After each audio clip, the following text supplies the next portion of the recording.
sign that consigns are to the greatest transfer of wealth in U.S. history, from one generation to the next. Completely saddling our kids and grandkids, trillions and trillions of dollars of debt.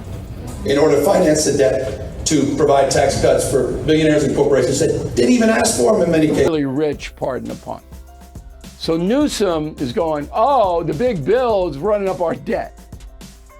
Bill O'Reilly just sent Gavin Newsom's ego flying so far, it might need a GPS to find its way back. And yes, it all unfolded on live television, unfiltered, unrelenting, and somehow wrapped around a bizarre shampoo metaphor that no one saw coming. If you thought political showdowns were dull, think again. This clash had more drama than a reality TV finale and more twists than Gavin's meticulously sculpted hair routine. The real question is, what did O'Reilly say that left Newsom blinking like a raccoon caught in stadium floodlights? Buckle up, this wasn't just a roast. It was a 5-alarm political barbecue, and Newsom, he showed up without the extinguisher. Let's dive in. The presidential campaign of 2028 is already underway. Did you know that?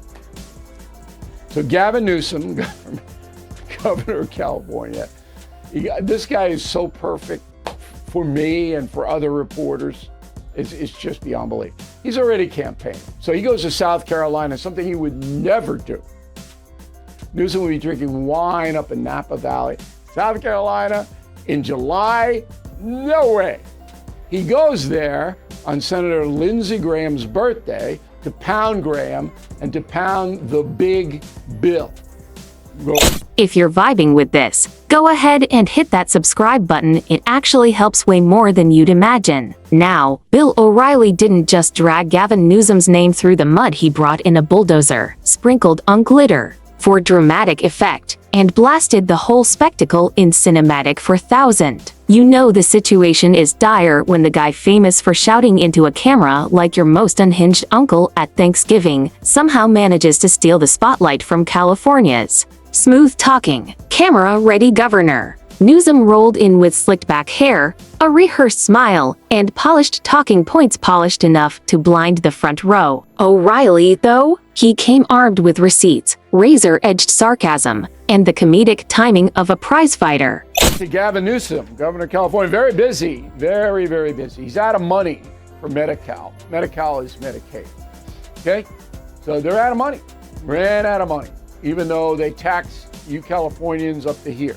Not any money. Why don't they have any money?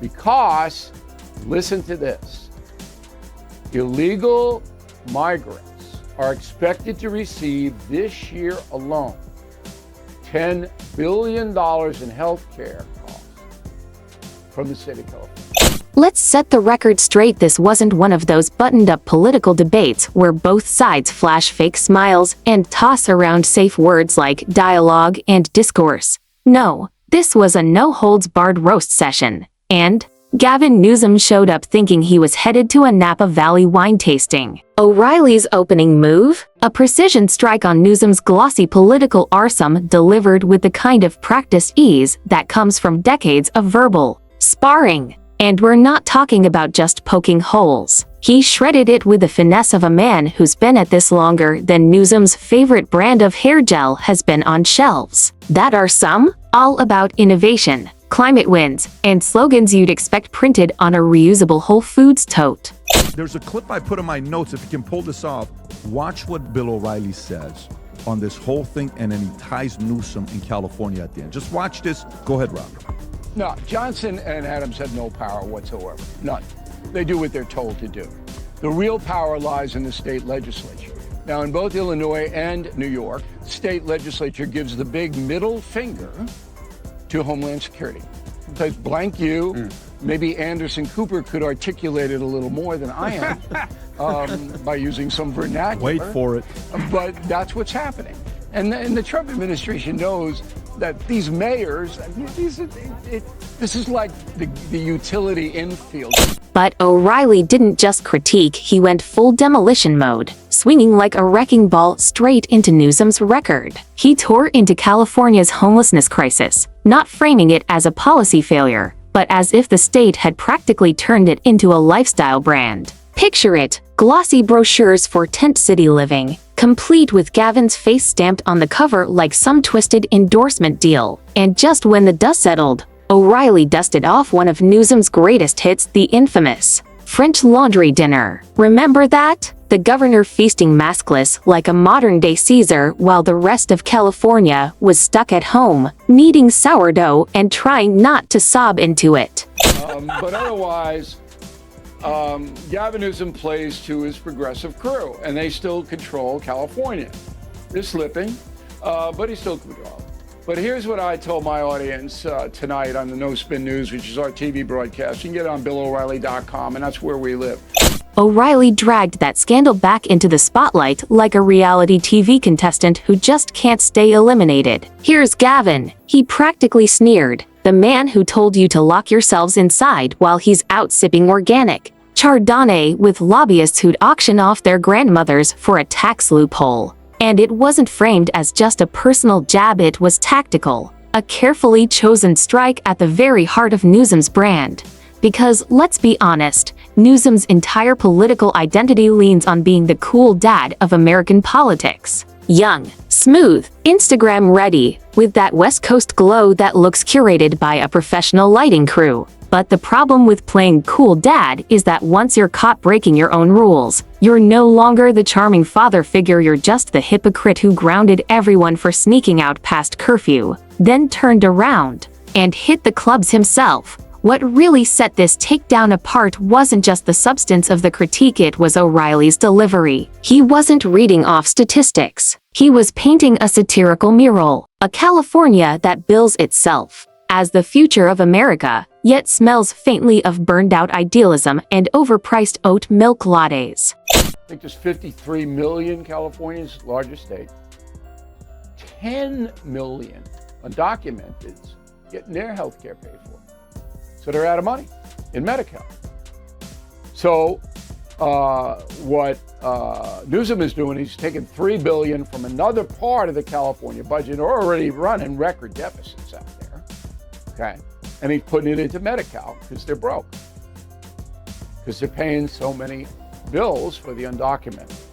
Now, this is what you hear when Bernie Sanders says Republicans want Newsom.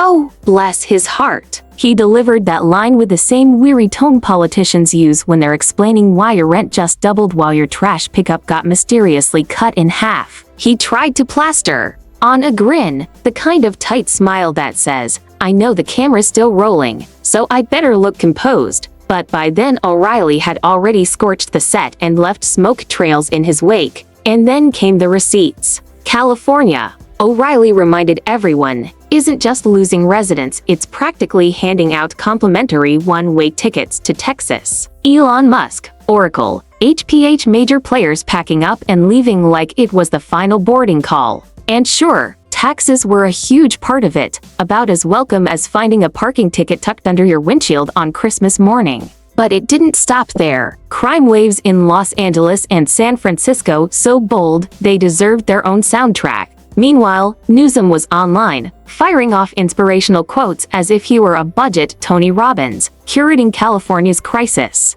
Like it was just another Instagram brand. The satire practically wrote itself. Governor Gavin Newsom suing Fox News. This is just bogus, and I'll just explain why. So the governor is going to run for president in 2028. There's no doubt about it. And Kamala Harris will run for governor in 2 years, 26. Those things will happen. So Newsom is trying to rally all of the Democrats behind him. And he knows that many of them, perhaps most, probably most, hate Fox News. So there was a phone call made. I guess Newsom called Trump.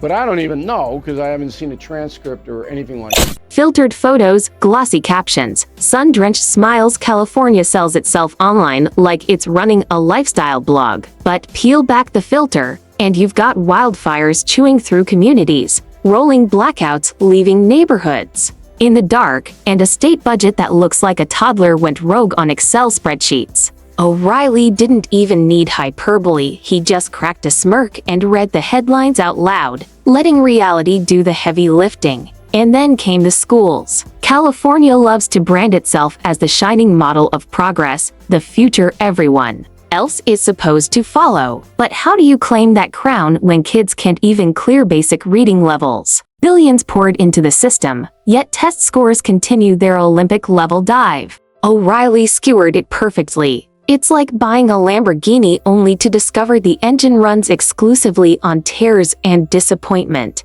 Even those who bristled at his delivery couldn't fully dodge the weight of the facts tucked inside the sarcasm, and the metaphors sharp enough to cut steel. He compared Newsom's climate policies to trying to stop a raging wildfire with a bundle of scented candles. I believe Gavin Newsom wanted these riots to get out of control. And I'm not an irresponsible guy. I'm not an ideologue. I believe he wanted them to get out of control so that would provoke President Trump into doing something that Newsom could use against Mr. Trump. And let me back it up. So when your police chief in Los Angeles says we're overwhelmed, which he did on the first night of the riots, our police officers are in danger, we can't protect property, and the ICE agents are in danger as well.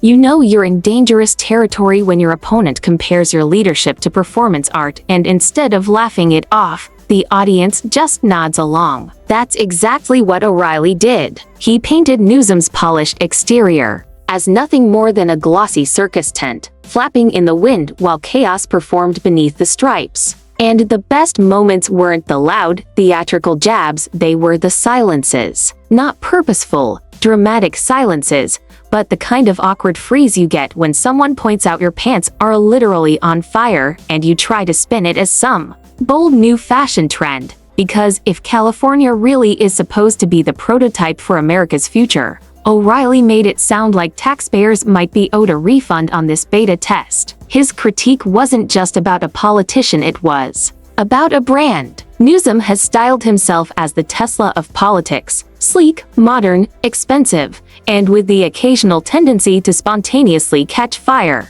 And O'Reilly? He positioned himself as the guy standing there with the recall paperwork in hand. Harsh? Maybe. Accurate? Many thought so. But boring? Not a chance. With one cutting monologue, O'Reilly stripped away the hashtags, the Instagram glow, the filters, and spotlighted a record riddled with cracks.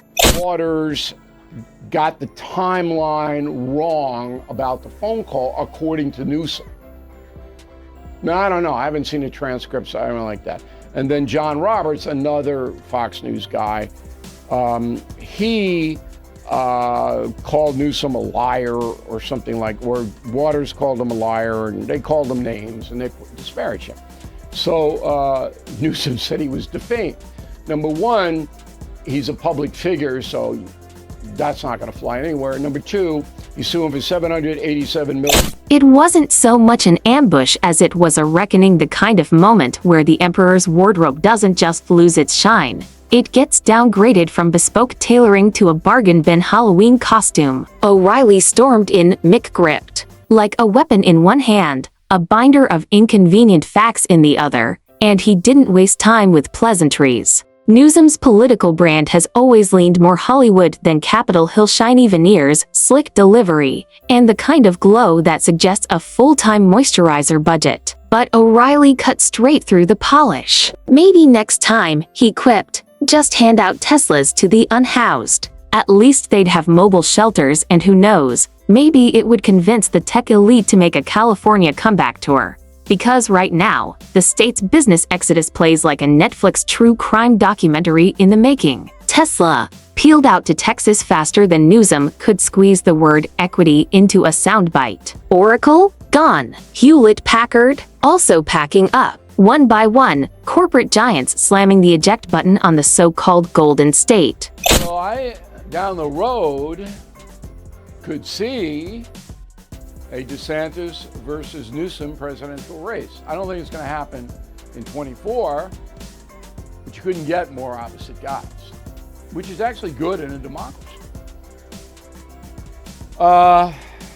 My take is that Biden has caused immense pain for millions and millions of people by his irresponsible open border policy, which is the worst public policy decision. And guess what? It wasn't just corporations sprinting for the exits. Hundreds of thousands of regular people joined the stampede. For a governor who never stops preaching about inclusion, Newsom has somehow perfected the art of inspiring mass departures. It's like a reverse gold rush. Instead of striking it rich, Californians are packing their U-Hauls with solar-powered regrets and heading anywhere with cheaper rent and fewer headlines about rolling blackouts. But the plot thickens. Enter the wildfires. Every single year, California goes up in flames like a Guy Fawkes party hosted exclusively by arsonists. Newsom gives fiery speeches, blames climate change, and then somehow skips over the basics like clearing dead brush or expanding controlled burns.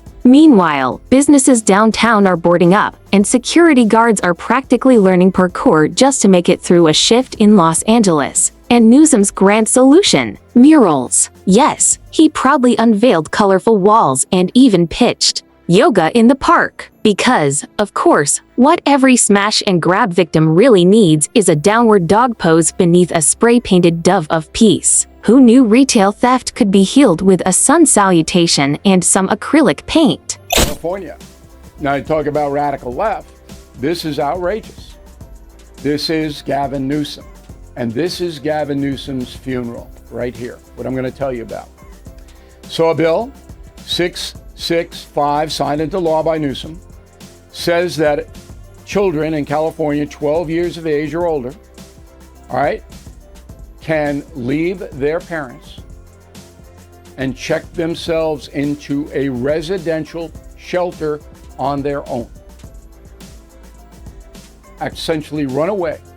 And the state will allow it and support the children in the residential shelter. And then, here comes Bill O'Reilly, retired, but definitely not expired, swinging harder than ever. Was his takedown of Newsom personal? Maybe. Was it irrelevant? Absolutely not. What made it sting wasn't a string of cheap insults, it was the arsenal of receipts he unloaded, point by point, like a prosecutor who's been waiting years for this trial. Even centrists and a few left-leaning voices, latte foams still clinging to their lips, were forced to nod quietly into their oat milk cappuccinos. Because, let's be honest, Gavin's not just polishing up California's glossy image anymore. He's clearly soft-launching a 2028 presidential bid, the way TikTok influencers accidentally drop cryptic posts to test the algorithm. With his slicked hair, polished smile, and Harvard-approved vocabulary, he's trying to sell himself as the next-gen Democrat America didn't know it needed. But just as the curtain was rising, O'Reilly hurled a rhetorical grenade straight into the photo op, and the internet noticed. Oh, did it notice? Twitter sorry. X lit up faster than a California hillside in fire season. This wasn't just partisan victory laps either. Independents, moderate Democrats, even a few MSNBC veterans were left blinking in awkward silence. One CNN anchor outright stuttered on air, possibly the first time in history that network paused before spinning. That's when you know the hit landed deep. Fire since the guard got there. Fair point. That would be none. No, look, Newsom, anybody clear-thinking, fair, who believes that Gavin Newsom is telling the truth, what are you going to do? I mean, he is an opportunist, totally incompetent, will say and do anything to get political power, and that's what is on display. This is a big loss for Newsom. I told that to Sean Hannity on this radio program. Newsom's press team scrambled like someone had yanked the cord on their ring light mid-live stream. The best they could muster was a non-denial denial, a blur of lofty platitudes about leadership, vision, and the long game. Translation: they had nothing. Not even a slick TikTok-style rebuttal with moody background music and a hashtag campaign. And that silence, that hesitation, spoke louder than any carefully scripted soundbite ever could. For once, Gavin couldn't pivot to his usual repertoire. No polished talking points, no easy scapegoating of extremists, no dramatic hand gestures to redirect the spotlight. What stared back instead wasn't progressive perfection, it was the image of a man who has mastered the art of appearing to act while everything around him quietly burns. And that's the bigger issue. If Newsom can't weather a fact-check ambush from one aging anchor with nothing left to lose, how exactly does he expect to survive a national campaign? Federal scrutiny? The relentless opposition research machine that comes with a presidential run. 12-0. You want to split? State of California goes, come on. We'll give you a place to live, pay all your bills, take care of you. It's okay. I mean, this is beyond anything I've ever seen. So remember, in Virginia, you had Governor Youngkin won that race because Loudoun County was basically telling the people there, schools are going to run your kids, not you. Schools are going to tell your kids what to do, and you can't do anything as a parent about it. Virginia went, whoa. And let's be clear, this wasn't some random late-night rant. This was years of pent-up frustration simmered down into a 5-star gourmet roast, served with a side of receipts. It was a reminder that good hair and buzzwords might light up a talk show couch, but they don't pay down billion-dollar deficits, balance chaotic budgets, or make crime statistics magically disappear. It forced the uncomfortable question. Maybe, just maybe, the guy who photographs well under studio lights isn't the same guy you want making decisions that determine whether your city feels safe or your business survives. So where does that leave us? With Newsom's camp scrambling like sunburn victims at CVS, slathering on PR aloe vera to soothe third-degree burns while trying to spin the unspinnable. Meanwhile, O'Reilly strolls off with the grin of a man who's been marinating in seasoned savagery for decades, and the fallout? Far from over. If this was just the trailer for 2028, then buckle up, we're in for a political season packed with drama, double takes, and more than a few cases of ideological whiplash. And somewhere in the wings sits Bill O'Reilly, pen in hand, already sketching the next installment in America's most uncomfortable roast series.